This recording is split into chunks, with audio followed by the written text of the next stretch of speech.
Press the Lord. मो नाम होची संगीता मल्लिक। मु काली भी गोटे सुनापद कही आपण मैंने पढ़ी थे मु ठीक कही ना भूल कही मु आज भी सुनापद गोटे मु कहबी आपण विलम्ब बोली जेपरी केतेक भावती प्रभु आपना प्रतिज्ञा विषय सेपरी विलम्ब करती नहीं किंतु जेपरी कहीं विनष्ट न हुंते बरम समस्त मन परिवर्तन करते यह इच्छा करे से तुम्भ मानक प्रति दीर्घ सहिष्णु अटंती।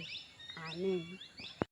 Praise the Lord. मु जो सुनापद कहली से शास्त्रांश कहे कौ पुस्तक लेखा अच्छी केते पर्व लेखा केते पदर लेखा अच्छी ताहा कहे आ गोटे सुनापद माने कहूँ ताहा भी तुम आंसर देबे कौ चैप्टर लेखा अच्छी जीशु कांदिले कौ चैप्टर लेखा अच्छी कमेंट माध्यम जनइबे प्लीज। आमेन।